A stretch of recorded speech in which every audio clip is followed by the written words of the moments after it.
तो very good evening everyone, good evening good evening good evening. एक बार फिर मैं शंकर कुमार आपका बहुत बहुत स्वागत करता हूं मेड जिस के फाउंडेशन चैनल पे।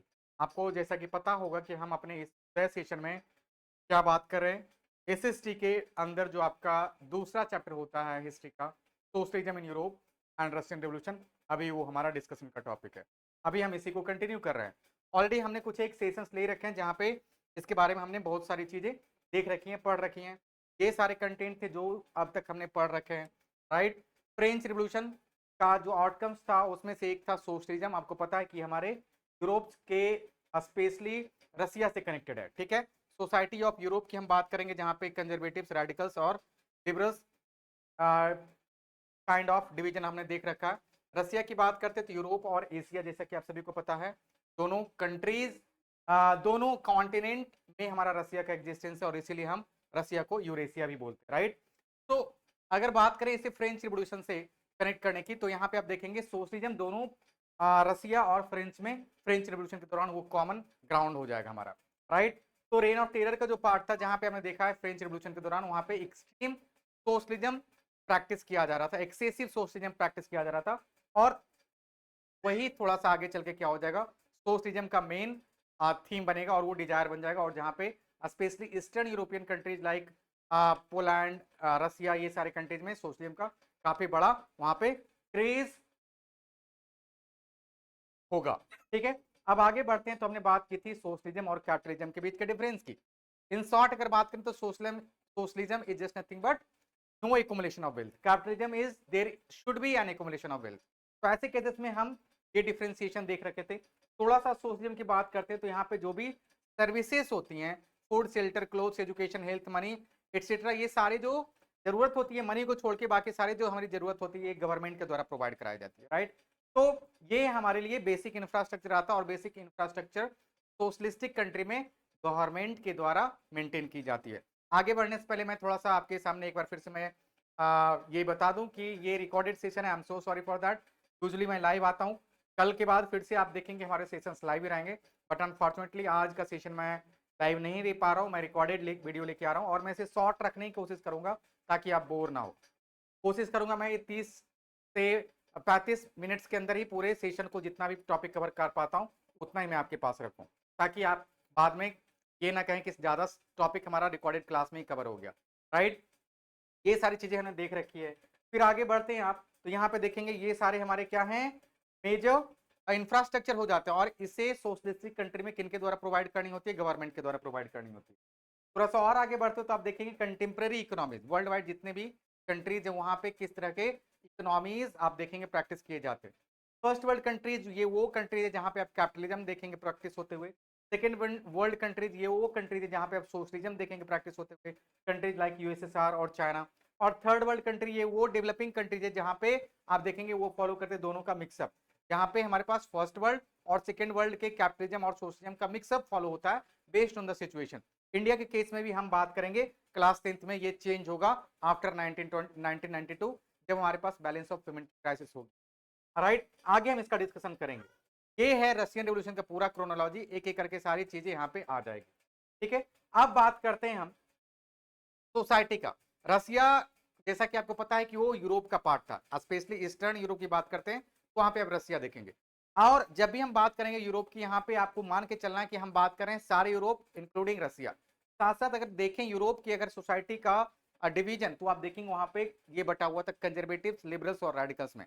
कंजर्वेटिव्स कौन थे, थोड़ा सा ये मैंने अपने हैंड राइटिंग में से आपके सामने रखने की कोशिश करी।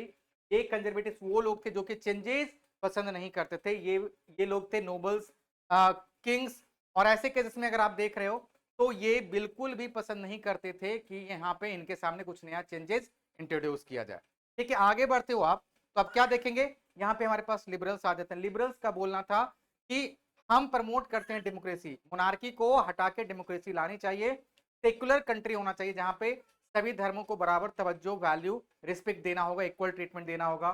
साथ साथ ये क्या करते थे, प्रॉपर्टी को भी प्रमोट करते थे, चाहते थे कि लोगों के पास अपनी प्रॉपर्टी होनी चाहिए। तो इनका एक थोड़ा सा मेंटेलिटी आप देखिएगा कि वो कैपिटलिज्म से कनेक्टेड था, राइट। अब यहाँ पे इनका एक बहुत बड़ा डिमेरिट था कि ये वुमेन के वोटिंग राइट को सपोर्ट नहीं करते थे। यूजुअली हम जब डेमोक्रेसी की बात करेंगे तो वहां पे हम बात करेंगे यूनिवर्सल एडेड फ्रेंचाइज की, राइट, और यहाँ पे वो यूनिवर्सल एडेड फ्रेंचाइज को सपोर्ट नहीं करते, तो ये सबसे बड़ा डिमेरिट है इनका। और थोड़ा सा आगे बढ़ते तो आप देखेंगे रेडिकल्स हो गए हमारे पास। रेडिकल्स कौन है भाई? एजुकेटेड मिडिल क्लास पीपल, ये भी है। यहाँ पे ये रीच पीपल है, गौर करेंगे ये रीच पीपल है, यहाँ पे एजुकेटेड मिडिल क्लास पीपल है, ये अंतर है दोनों में। दोनों सेक्युलर थे, दोनों सपोर्ट करते थे डेमोक्रेसी को। पर यहाँ पे एक और डिमेरिट जो इनका था लिबरल्स का, वो रेडिकल्स दूर कर देते हैं। कैसे?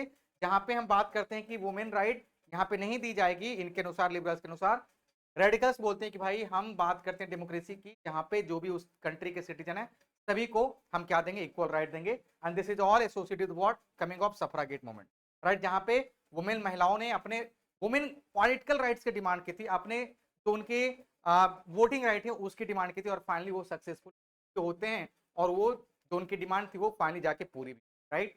ठीक है, तो ये सारे कुछ एक पॉइंट्स आपके लिए काफी इंपॉर्टेंट हो जाते हैं। क्वेश्चंस यहाँ पे आते हैं बार बार। अब आप देखेंगे अगर आप एग्जाम लिख रहे हो तो बहुत ही कॉमन 3 मार्क्स के क्वेश्चन पूछा जा सकता है। What were the structure, what were the division of the societies, what were the division of the society of Europe, तो आप कंजर्वेटिव, लिबरल्स और रेडिकल वहां पे बताएंगे। करेक्ट। धर्मनिरपेक्ष क्या होता है? बच्चों ने पूछा था तो हमने हमें बात की थी। धर्मनिरपेक्ष मतलब सेक्युलर, जहां पे सभी रिलीजन को हम सद्भावना बराबर का वैल्यू देंगे और सद्भावना की नजर से देखेंगे, right. All religion will be treated equally, correct. यहाँ पे हमने सोशलिज्म की बात की थी। सोशलिज्म के बाद हम आगे बढ़ते हैं कि सोशलिज्म फैला कैसे, राइट। पिछले क्लास में हमने बात की थी कि अलग अलग पर्संस की कंट्रीब्यूशन की हम बात करेंगे, राइट, जहां पे रॉबर्ट ओवेन की बात करते हो। सबसे पहले हम बात करते हैं किसी भी कंट्री में, स्पेशली यूरोपियन कंट्री में अगर बात करते हो, वहां पे आप देखेंगे कि सोसाइटी कुछ बटा हुआ था 2 पार्ट्स में। बाकी तो हमने देख रखा है कि कंजर्वेटिव्स, लिबरल्स और रेडिकल्स थे। अपार्ट फ्रॉम दैट एक और टाइप ऑफ क्लासिफिकेशन देखेंगे, जहां पे आप देखेंगे कि यूरोपियन सोसाइटी 2 स्ट्रक्चर में आपको दिखेगा, ओनर्स और लेबर्स या वर्कर्स या एम्प्लॉय के फॉर्म में। ये ओनर्स थे जो कि पूरे यूरोप के 10 से 15% पॉपुलेशन को ऑक्यूपाई करते थे। बाकी के जो पॉपुलेशन थे वो आते थे लेबर क्लास से, वर्कर क्लास से, एम्प्लॉय क्लास से। अब सोचने वाली बात है कि ये जो पर्सन थे, ज्यादातर जो प्रॉपर्टी आती थी नियर अबाउट 90-95% वेल्थ पूरे यूरोप का वो इनके हाथ में था। बाकी के 4 से 5% वेल्थ ये लोग अपने पास जमा कर रखे थे। अब देखिए ये वर्कर्स, लेबरर्स 24/7 काम करते हैं किनके लिए? इन ओनर्स के लिए। ओनर्स ये वो लोग हैं जो कि बिजनेस क्लास पीपल हैं, पैसा इन्वेस्ट करते हैं इंडस्ट्री में और वहां से प्रॉफिट अर्न करने की कोशिश करते हैं, और यही यहाँ पे हम बात कर रहे हैं इसे बताने की। अब थोड़ा सा और आगे बढ़ते हो तो ये चीजें आपको और क्लियर हो जाएगी।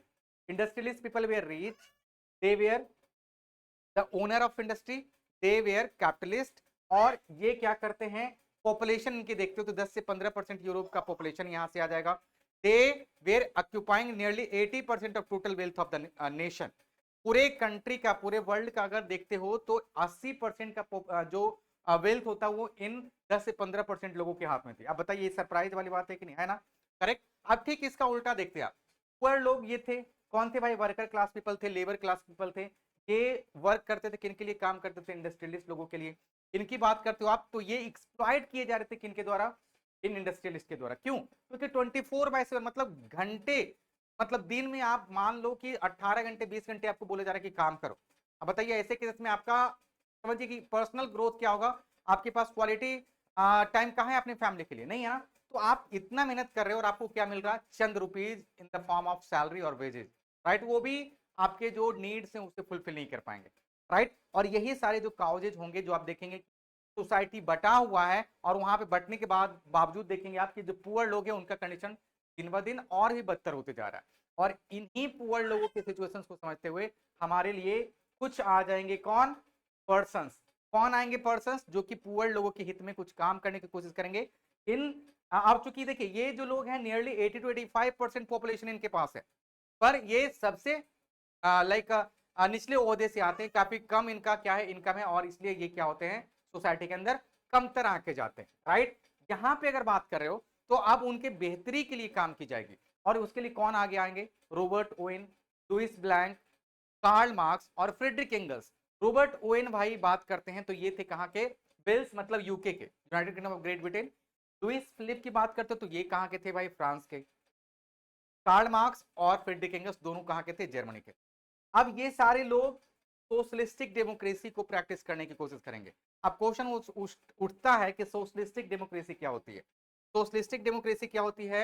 या फिर अगर बात करें तो कम्युनिटी, कोऑपरेटिव कम्युनिटी क्या होता है, ध्यान देंगे, ये चीजें हम एक एक करके देखेंगे।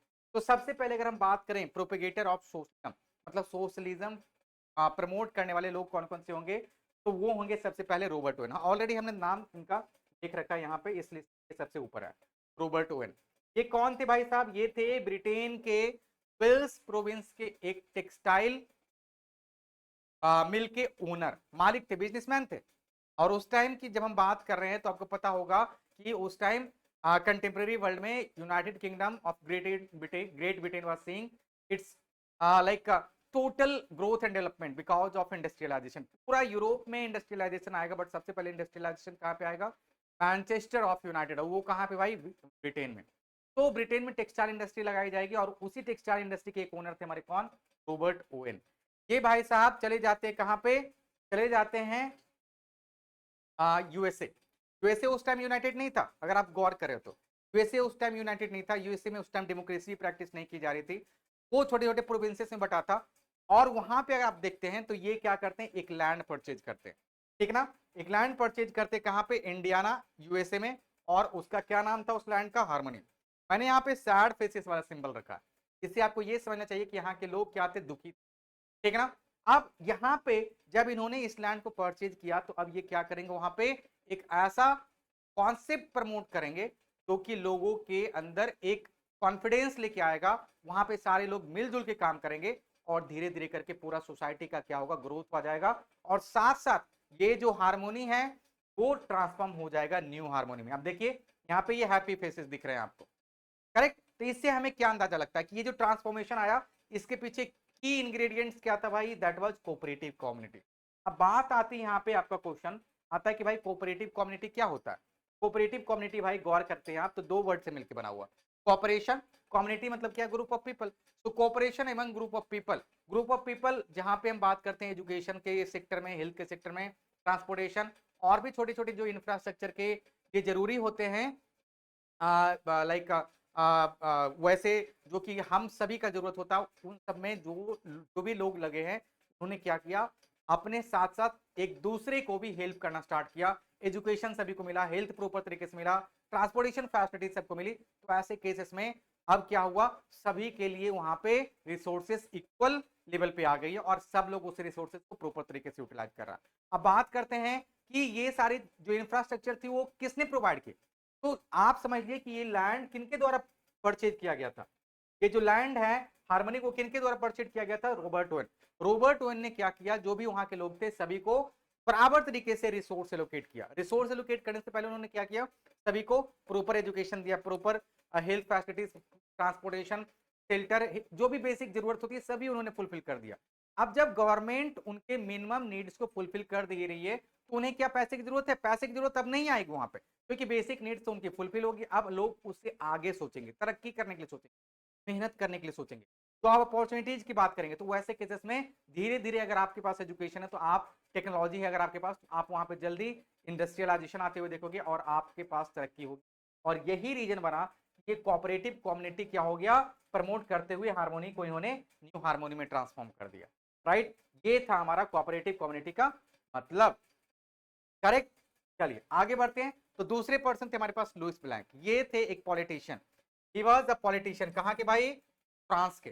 फ्रांस जब आजाद हुआ था तो आपको पता है कि वहां पे बहुत ही भारी मात्रा में क्या थी, अनएम्प्लॉयमेंट थी, स्पेशली शहरों में, अर्बन एरियाज में।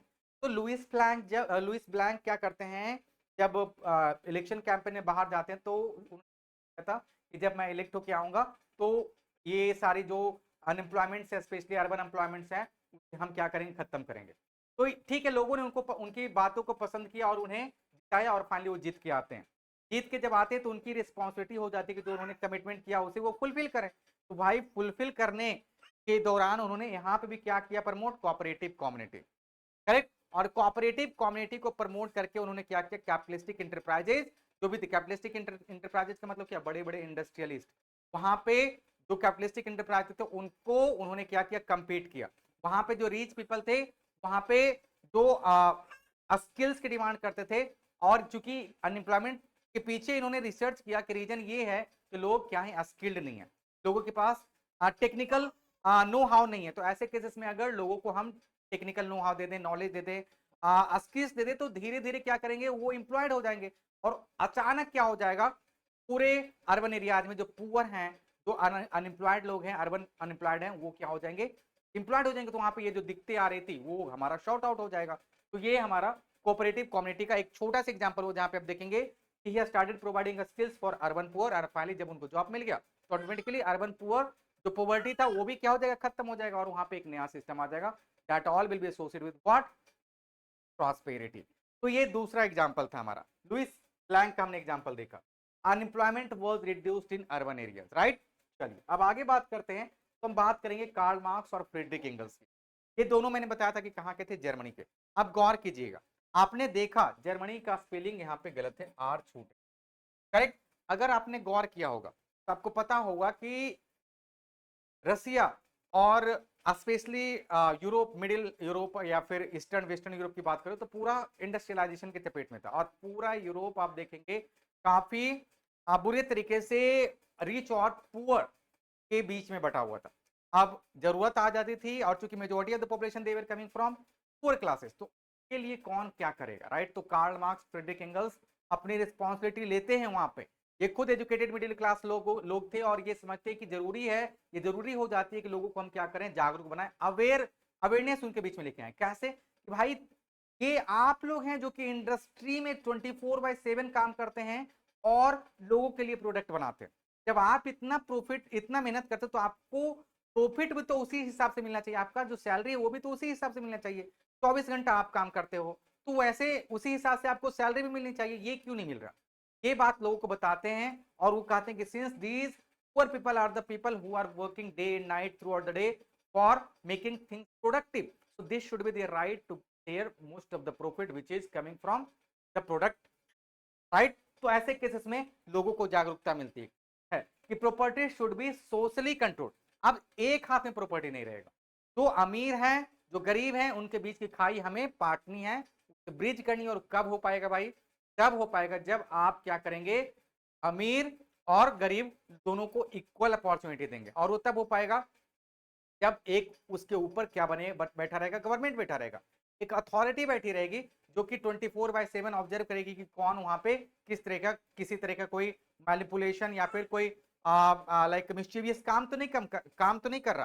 तो ये सारी चीजें आपको कैसे अंदाजा लगेगी, जब आपके पास ऑथोरिटेरियन या फिर ब्यूरोक्रेटिक सिस्टम डेवलप होगा। और यही आगे चल के देखेंगे कि रसिया में ब्यूरोक्रेटिक रिजाइम आएगा। ब्यूरोक्रेटिक मतलब प्रशासन को चलाने वाले कौन कौन रहेंगे, ब्यूरोक्रेट्स रहेंगे। जैसे इंडिया की बात कीजिए, डीएम, एसपी, ये सारे कौन है, ब्यूरोक्रेट्स तो ही हैं, यही तो सोसाइटी को चलाते हैं। और वहां पे उनके पास काफी ज्यादा पावर थी, क्योंकि उनकी ये रिस्पॉन्सिबिलिटी थी कि रिसोर्सेज सभी के बीच में इक्वली डिस्ट्रीब्यूटेड हो, किसी को कहीं से कोई डिस्क्रिमिनेशन ना लगे कि उनके साथ हो रहा है, राइट। तो यहाँ पे देखिए कार्ल मार्क्स और फ्रेडरिक एंगल्स दोनों का क्या कहना था कि property should be socially control, एक हाथ में नहीं होना चाहिए, बल्कि प्रॉपर्टी सोसाइटी के हाथ में होना चाहिए। जरूरत के हिसाब से सभी लोग उस पर अपना बराबर का हक दिखाएंगे, राइट। दूसरा, workers labourers are making things productive, तो profit should be shared among them. तो प्रॉफिट जो होना चाहिए, ज्यादातर प्रॉफिट्स इनके बीच में शेयर करने चाहिए। कुछ प्रॉफिट्स अगर आप ओनर हो तो आप भी रख लो, ठीक ना, आपका भी भला हो जाए, बट ज्यादातर प्रॉफिट्स तो इनके पास जाना चाहिए ना। ये बात ये बताते हैं। और पहली बार किसी ने वर्कर्स के लिए काम किया, पहली बार। और इसीलिए देखेंगे आप कि पूरा Europe Karl Marx, Frederick Engels और उससे पहले रॉबर्ट ओवेन और लुइस ब्लैंक के जो चर्चा ऑलरेडी हो रखे थे, पूरा सारा यूरोप उनके बातों से प्रभावित होता है। और खासकर इसलिए प्रभावित होता है कि ज्यादातर यूरोप पुअर ही थे, वो लाइक वर्कर्स थे, लेबर क्लास पीपल थे, इसीलिए काफी ज्यादा वो प्रभावित होते हैं। और वहां पे देखेंगे ये लोग लाने की क्या कोशिश करते हैं, चेंज। और चेंज किस फॉर्म में आएगा, सोशलिस्टिक डेमोक्रेसी के फॉर्म में। डेमोक्रेसी तो रहेगी, साथ साथ सोशलिज्म भी प्रमोट किया जाएगा, और यही है हमारा मेन थीम। गौर कीजिए यहाँ पे, अब हम बात कर रहे हैं थोड़ा सा, अब थोड़ा सा अगर आगे बढ़ते हो तो ये काफी इंपॉर्टेंट पार्ट हो जाता है। ये बीबीआई आप कर लीजिए कि क्वेश्चन यहां से पूछे जाएंगे बाबू। क्वेश्चन क्या है, what were the problems of industrial revolution. आपने देखा कि United Kingdom of Great Britain में सबसे पहले क्या आती है, इंडस्ट्रियल रिवोल्यूशन आती है। वो इंडस्ट्रियल रिवोल्यूशन आना कि धीरे धीरे धीरे पूरे सोसाइटी जो ब्रिटेन के थे वहां पे आप डेवलपमेंट होते हुए देखेंगे। पर डेवलपमेंट सभी के लिए बराबर नहीं होगा। रिच लोगों का डेवलपमेंट अभी भी स्टैग्नेंट है, पुअर लोग काफी रैपिडली क्या कर रहे हैं, ग्रो कर रहे हैं। सॉरी, रिच लोग काफी रैपिडली ग्रो कर रहे हैं, पुअर लोग काफी स्टैग्नेंट हो गए, उनका स्थिति दर मतलब थोड़ा सा बद से बदतर नहीं हुआ है, मतलब थोड़ा सा इंप्रूव हुआ, मतलब फिर भी in comparison to rich people उनका कंडीशन अभी भी बहुत अच्छा नहीं है। तो ऐसे केसेस में हमें ये जानने की जरूरत हो जाती है कि क्या क्या ऐसे रीजंस थे जिससे लोग फेडअप हो चुके थे यूरोप में, specially during the time of industrial revolution, और जिससे फेडअप होकर लोग क्या चाहेंगे कि चेंज अब आना चाहिए। तो पहले देखते हैं, सबसे पहले मैंने बोला था कि लॉन्ग वर्किंग आवर्स, वर्कर्स जो थे उन्हें बोला जाता था कि आप 15 टू 18 आवर्स आपको क्या करने हैं, काम करते रहने हैं। 15 टू 18 आवर्स आपको काम करते रहने हैं। तो बताइए कि कहां से ये अच्छा, किसी के लिए क्या अच्छा हो सकता, कभी नहीं अच्छा हो सकता, करेक्ट। ये बहुत बड़ी बात हो जाती है। तो ऐसे केसेस में क्या होनी चाहिए, एक मिनिमम टाइम फ्रेम होना चाहिए, एक प्रॉपर फिक्सेशन ऑफ हमारे पास वर्क आवर होना चाहिए, ताकि सभी लोगों को अपना क्वालिटी टाइम अपने फैमिली के साथ भी स्पेंड करने का मिले। और ये अगर नहीं होगा तो धीरे धीरे फ्रस्ट्रेशन बढ़ते जाएगा और एक दिन क्या हो जाएगा, ब्लास्ट हो जाएंगे, राइट, करेक्ट। तो एक तो हमने ये देख लिया कि 15 से 18 घंटे अगर आप इतने देर काम करें तो आपको उसी हिसाब से क्या मिलने चाहिए, तरक्की मिलने चाहिए, पैसे भी मिलने चाहिए। एक तो ये हमने देख लिया। Unemployment was very much high, आपने देख रखा है फ्रांस का एग्जांपल, जहां पे लुइस ब्लैंक स्पेशली इलेक्ट ही इसलिए होके आते क्योंकि उन्होंने प्रोमिस किया था कि अगर वो जीत के आएंगे तो अर्बन अनएम्प्लॉयमेंट क्या करेंगे, वो घटा देंगे, अर्बन अनएम्प्लॉयमेंट क्या करेंगे, वो घटा देंगे।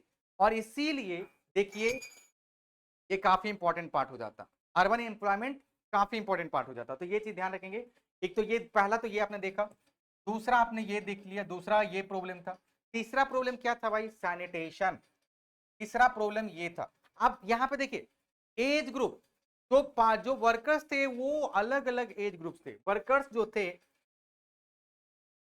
वो अलग अलग एज ग्रुप से, ऑल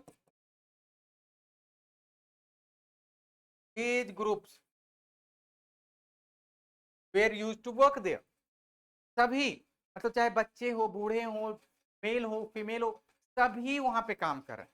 अब यही चीजें तो खराब हो जाएगी, सिचुएशन खराब करी कैसे, बच्चे अगर काम कर रहे हैं तो वहां पे सबसे पहले तो अपना टाइम वेस्ट कर रहे हैं, क्योंकि उनकी वो उम्र होती है पढ़ाई लिखाई करने की, आप उनको फोर्सफुल्ली इंगेज कर रखे हो जॉब में, वहां से क्या होगा, वो ऑलरेडी उनके पास एजुकेशन का अभाव हो जाएगा, तो सोसाइटी से धीरे धीरे करके वो दरकिनार हो जाएंगे।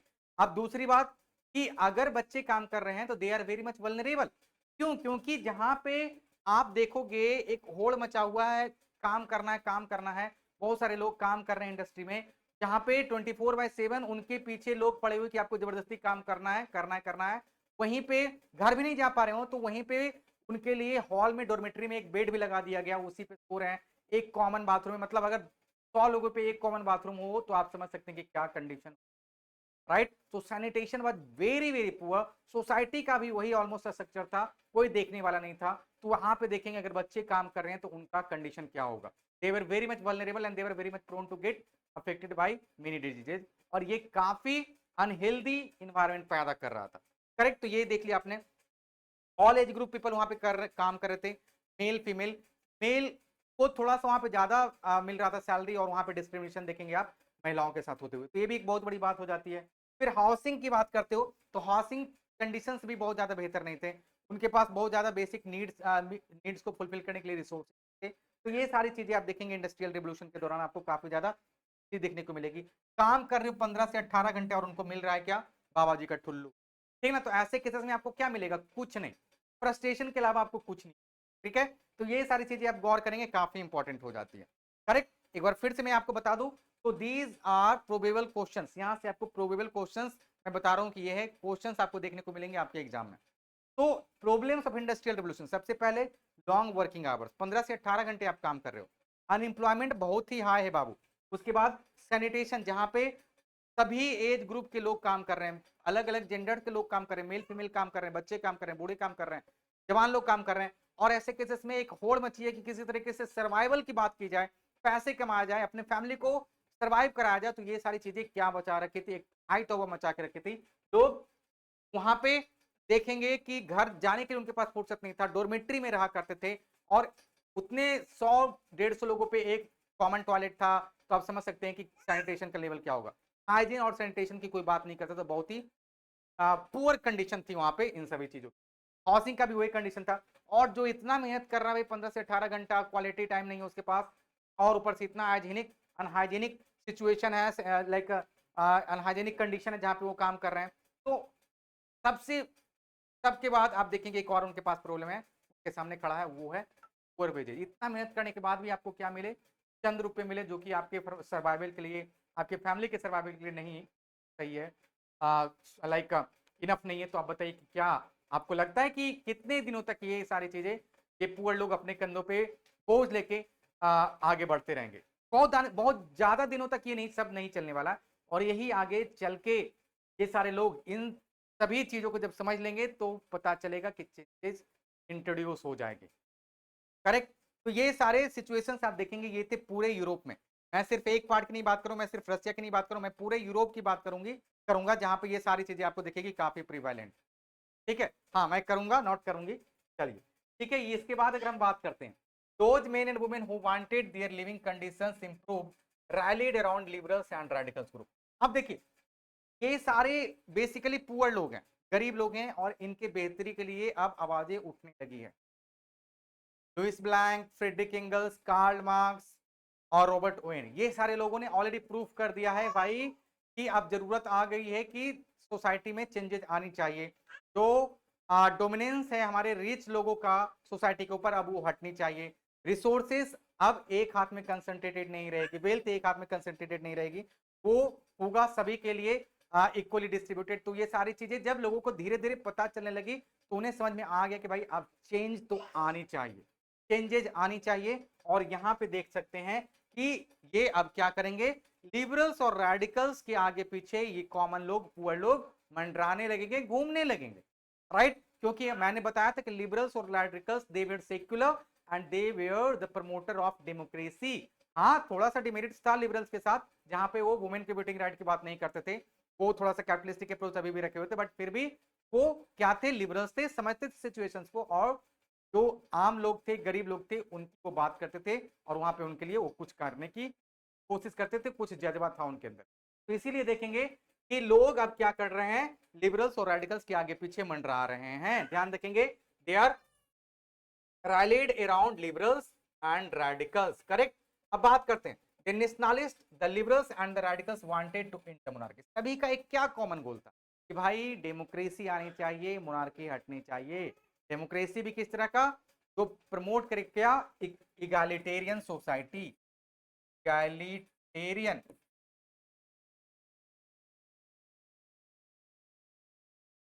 सोसाइटी। डिमांड क्या था भाई, डिमांड क्या था इन लोगों का, क्या होनी चाहिए सोसाइटी, किस तरह की होनी चाहिए, इगैलिटेरियन होनी चाहिए। इगैलिटेरियन का मतलब क्या होता है भाई, समानता।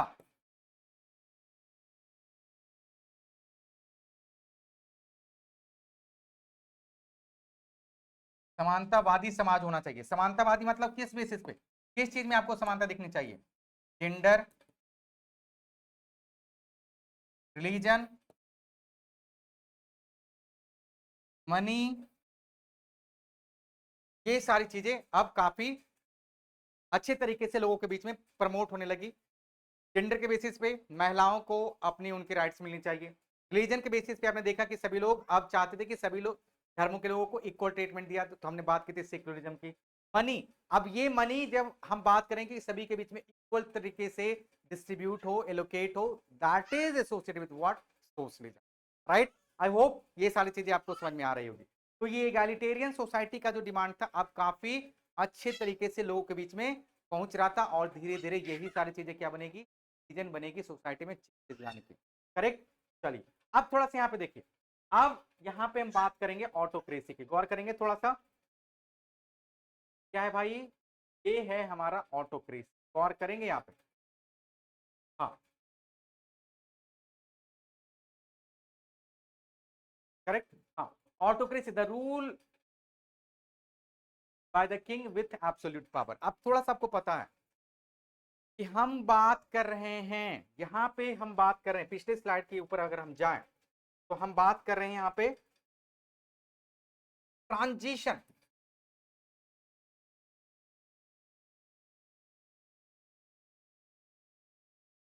फ्रॉम, कहां से, from monarchy,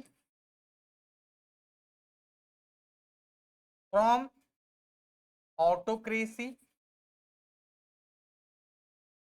from absolutism, from conservatism, from orthodox and from despotism. और इसके साथ साथ ऐड कर सकते हो plus feudalism plus industrialization. Capitalism भी हम बात करेंगे, इंडस्ट्रियलाइजेशन। अच्छा अभी इंडस्ट्रियलाइजेशन छोड़ दे। ये सारे वर्ड्स कहीं भी आप कभी भी देखो, आंख बंद करके सभी को किससे कनेक्ट करना है, मोनार्की से। मैंने पहले ही बताया था जब हम बात कर रहे थे फ्रेंच रेवोल्यूशन की, कहीं पे भी आप ये सारे वर्ड्स देखो, आंख बंद करके इन सभी को कनेक्ट करोगे आप किससे, मोनार्की से। ठीक है, तो ट्रांजिशन फ्रॉम इन सभी से अब हम मूव कर रहे हैं किस तरफ भाई, किस तरफ, किस तरफ अब हम मूव कर रहे हैं भाई, मूव कर रहे हैं किधर, किधर मूव कर रहे हैं भाई, मूव कर रहे हैं हम डेमोक्रेसी की तरफ। करेक्ट, और डेमोक्रेसी में हम क्या बात करेंगे, सोशलिज्म की, सोशलिज्म की। और यही हमारा है अब चेंज। समझ लो, आपने देख लिया कि कैसे लोग परेशान थे और वो क्या कर रहे हैं, इगैलिटेरियन सोसाइटी स्टैब्लिश करने की कोशिश करेंगे, जहां पे चाहे जेंडर हो, चाहे रिलीजन हो, चाहे मनी हो, सभी के बेसिस पे हम प्रमोट क्या करेंगे, इक्वलिटी। और ये इक्वलिटी आएगी कब, जब हम बात करेंगे डेमोक्रेसी के साथ साथ सोशलिज्म का इंक्लूजन। राइट, तो आज का चैप्टर, आज का सेशन हम यहीं पे एंड करते हैं। चैप्टर तो बहुत लंबा है, चलेगा भी लंबा। अभी हम क्या करेंगे, विराम लेंगे, अगले सेशन में, कल के सेशन में फिर हम यहीं से कंटिन्यू करेंगे। ठीक है, तो ज्यादा कुछ घबराने की बात नहीं है। एक बार फिर मैं जब आऊंगा लाइव सेशन में तो फिर से ये सारी चीजें रिकॉल होगी। करेक्ट, तो आपको बिल्कुल भी घबराना नहीं है, तो बने रहिए तब तक मेरे साथ। मिलते हैं अपने अगले सेशन में। So thank you so much, take care, bye bye everyone, thank you.